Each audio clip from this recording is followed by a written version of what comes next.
저는 경제경영학과 출신이 아닌 평범한 문과 출신인데요. 직장 생활을 하면서 세 곳의 업계에서 근무했고 마지막에 금융권으로 이직했습니다. 금융권에서 일을 해보니까 갈 수만 있다면 왜 금융권으로 가야 하는지 너무 잘 알겠더라고요. 다른 산업에서 먼저 커리어를 시작하고 금융권으로 갔기 때문에 그 이유를 더 확실히 느낄 수 있었던 것 같아요. 그래서 이번 영상에서는요, 왜 금융권 이직이 좋은지, 어떤 방법으로 갈 수 있는지, 어떤 직무인분들이 노려봐야 하는지, 제가 만약 취준생으로 돌아간다면 어떤 선택을 할지에 대해 말씀드려 볼 거예요. 경력 이직을 고민하는 직장인, 진로를 고민 중인 취업준비생이라면 이번 영상이 본인의 방향 설정과 선택에 분명히 도움이 되실 겁니다. 영상 뒷부분에 실제 금융권으로 이직한 사례와 연차별 연봉 수준도 말씀드릴 거니까 꼭 끝까지 시청해주세요. 가장 중요한 내용부터 말씀드릴게요. 금융권 연봉 수준은 다른 산업에 비해 훨씬 높습니다. 당연한 얘기 아니냐고요? 네, 맞습니다. 그런데 금융권에 대한 감이 전혀 없으시거나 금융권 다니는 주변 지인이 없다면 이걸 실감하기가 어려워요. 여기서 여러분이 꼭 알아야 할 게 있는데요. 연봉 수준이라는 건 그 회사가 속한 업계가 어디인지가 중요합니다. 예를 들어 어떤 식품회사에서 실적이 대박나도 성과급은 터질 수 있지만 기본 연봉이 평소보다 더 많이 오르진 않습니다. 업계 수준이라는 게 있거든요. 그러니까 같은 업계에서 이직해봤자 연봉이 크게 오르지 않는다는 거죠. 연봉이 뛰려면 부가가치가 높은 다른 산업으로 이종 이직을 하셔야 되고요. 그 대표적인 산업 중 하나가 금융권입니다. 단적으로 얘기해볼까요? 같은 경력이라도 패션회사 1등보다 손해보험 업계 가장 작은 회사 연봉이 더 높습니다. 그런데 나는 지금 연봉이 많이 낮은데 금융권에 이직해도 전 직장 연봉 기준으로 올려주는 거 아닌가요? 이렇게 질문하실 수 있어요. 네, 어느 정도 맞는 말인데요. 금융권에서 경력사원 연봉을 책정할 때는 전 직장 연봉도 고려하지만 내부의 비슷한 연차 직원들과의 형평성도 어느 정도 고려합니다. 입사한 뒤에 연봉이 다른 동료들보다 많이 차이 난다는 걸 알게 되면 그 사람은 화가 많이 나겠죠. 분쟁이 생길 수도 있고요. 인사팀은 이런 문제가 생기는 걸 가장 싫어합니다. 그래서 동일 연차와 크게 차이 나지 않게 연봉 테이블 내에서 최저 수준을 줄 가능성이 높은데요. 그 최저 수준이 전보다는 훨씬 높은 금액인 경우가 많습니다. 이렇게 되면 일반적인 이직 인상률인 5에서 10% 인상이 아닌 20-30% 오를 수도 있는 거죠. 자, 그럼 금융권 좋다는 건 알겠는데 도대체 어떻게 이직할 수 있는 걸까요? 일단 산업에 관계없이 업무 수행이 가능한 공통 직무일수록 좋습니다. 경영기획, 경영관리, 인사, 재무회계, 자금, IR 같은 스텝 조직 직무들, 그리고 IT 관련 직무는 전부 가능하고요. 마케팅, 디자인, 브랜드, 홍보, UI, UX, 컨텐츠 관련 직무들도 노려볼만 합니다. 물론 금융권에서 사람 뽑을 때 같은 금융권 경력이 있으면 좀 더 유리한 건 맞습니다. 하지만 공통 직무의 경우 금융권 출신 경쟁자가 적을 수도 있는 거고요. 업무를 수행하는데 산업이 크게 영향을 주지 않는다면 굳이 다른 산업 경력자라고 배척하지 않습니다. 그렇기 때문에 앞서 말씀드린 직무 경력을 갖고 있으시다면 다른 업계와 마찬가지로 금융권도 적극적으로 도전해보세요. 금융권 생각하면 은행, 증권, 보험, 카드사와 같이 너무 큰 회사들만 생각나시죠? 그런데 생각보다 규모가 작은 회사도 많습니다. 직원 100명 내외의 금융권 회사도 꽤 있거든요. 그리고 제2금융권이나 금융 관련 핀테크, 플랫폼 회사들도 노려보시는 것도 좋아요. 이런 곳은 전통 금융권 회사보다 상대적으로 문턱이 낮습니다. 물론 토스 같은 회사는 대기업보다 더 어려운 곳이 되었지만요. 만약 스펙이나 경력이 부족하고 현재 중소기업에 다니신다면 금융 관련 스타트업도 좋은 대안이 될 수 있어요. 금융권처럼 연봉이나 대우가 좋지는 않더라도 그 경력을 바탕으로 다음 이직 때 전통 금융권이나 금융 플랫폼 회사를 충분히 갈 수 있게 됩니다. 저는 대학생 때 진로를 고민하면서 금융과 관련된 쪽은 쳐다보지도 않았어요.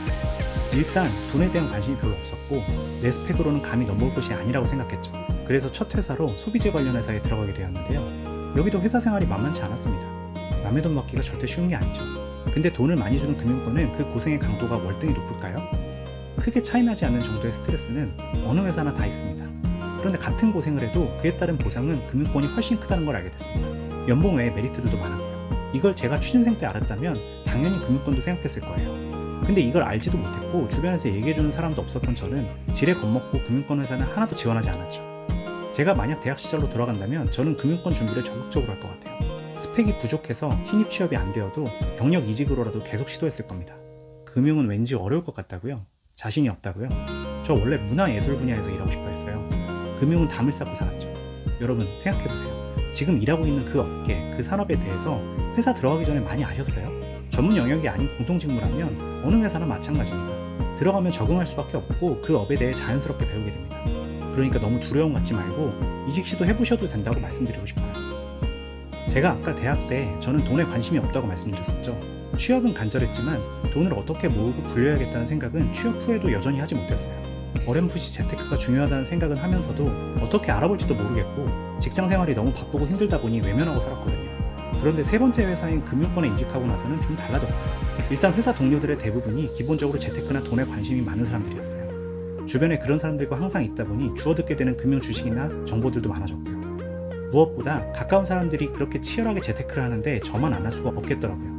처음에는 회사 사람들이 얘기하는 단어도 잘 몰라서 그 앞에서는 적당히 아는 척하고 살짝 몰래 검색해보고 할 정도였는데 나중에는 재테크의 중요성을 몸으로 받아들이게 됐죠.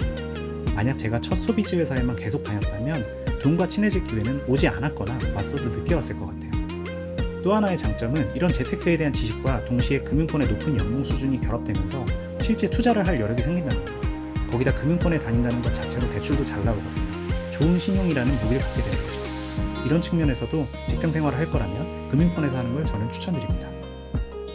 그럼 실제로 다른 업계에서 금융권으로 이직에 성공한 사례들을 말씀드려 볼게요. 성과급은 제외한 고정성 총 연봉 기준이고요. 저와 컨설팅을 통해 이끌어낸 최종 제한 금액으로 설명드리겠습니다. 대기업 계열 콘텐츠 회사에서 브랜드 마케팅을 하는 6년차 분께서는 1금융권 은행으로 이직하면서 연봉을 5,700에서 7,300으로 올렸어요. 기존 회사에서 안정적으로 다니고 계셨는데 처우가 너무 좋아서 고민 없이 바로 결정하셨고요. 유명한 패션 회사에서 프로덕트 디자이너로 근무하셨던 7년차 분께서는 인터넷 은행으로 옮기면서 연봉이 4,500에서 6,000으로 올랐어요. 너무 많이 올라서 오히려 걱정된다고 하셨는데 그럴 필요 전혀 없다고 말씀드렸던 기억이 나네요. IT 전문 회사에서 IT 보안을 담당하고 계셨던 8년차 분께서는 카드사로 이직하면서 연봉이 5,900에서 7,800으로 올랐습니다. 만족스러워서 추가 인상 시도도 안 하고 바로 수락하셨어요. 그리고 제약회사에서 PM으로 근무하셨던 9년차 분께서는 생명보험 회사로 이직하면서 연봉이 5,100에서 7,000으로 올랐습니다. 업계에서도 상위권 회사다 보니 오래 다니고 싶다고 하셨던 게 생각나네요. 지금 말씀드린 실제 사례를 보면 알 수 있듯이 다른 산업에서 금융권으로 이직하면 연봉이 상당히 많이 오르게 됩니다. 동종업계에서 이직 시 10% 내외가 보통이라면 금융권으로 가면서 20, 30% 이상 오르는 경우를 많이 보실 수 있습니다. 이분들의 전 직장 산업이 다 제각각이죠. 공통 직무에 해당한다면 여러분도 충분히 가능한 일입니다.